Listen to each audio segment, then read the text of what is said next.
चाणक्य जी कहते हैं, तदहं संप्रवक्ष्यामि लोकानां हितकाम्यया येन विज्ञानमात्रेण सर्वज्ञत्वं प्रपद्यते। मैं लोगों की भलाई की इच्छा से उन गुण रहस्यों का वर्णन कर रहा हूँ जिन्हें जान लेने मात्र से मनुष्य सर्वज्ञ हो जाता है, सर्वज्ञानी हो जाता है, अर्थात और कुछ जानने उसके लिए शेष नहीं रह जाता है। चाणक्य नीति, चाणक्य सूत्र और जीवन गाथा। दोस्तों, हम इसकी एक सीरीज चला रहे हैं जिनमें हम बता रहे हैं आपको चाणक्य की नीति, चाणक्य क्या थे और कैसे उनका नाम चाणक्य पड़ा। वह चाणक्य का पुत्र होने के नाते उनका नाम चाणक्य था।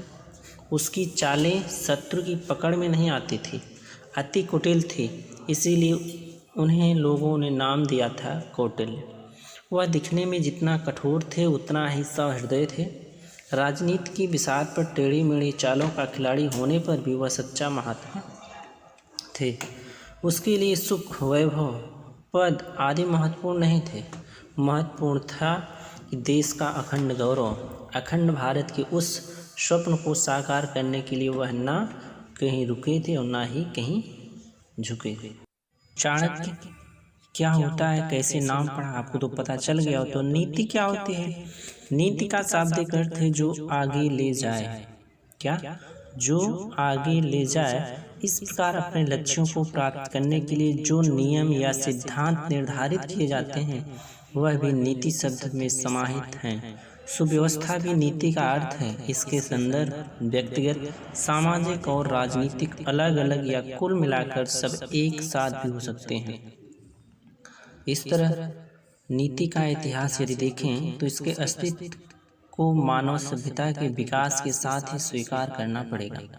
अपने क्षेत्र, अपनी जाति, अपना अस्तित्व को बनाए रखने और विकसित करने के रूप में इसे समुचित प्रकृति और इसके सभी प्राणियों में भी देखा जा सकता है। नीति शास्त्र के आचार्यों की वैसे जो बहुत लंबी परंपरा है, लेकिन शुक्राचार्य, आचार्य बृहस्पति, महात्मा विदुर और आचार्य चाणक्य इनके प्रमुख हैं। तो आचार्य चाणक्य ने श्लोक और सूत्र दोनों रूपों में नीति शास्त्र का व्याख्यान किया है। के बारे में हम आपको एक एक अध्याय लेकर के आपको एक एक श्लोक के बारे में अच्छे से समझाते हुए आगे बढ़ेंगे।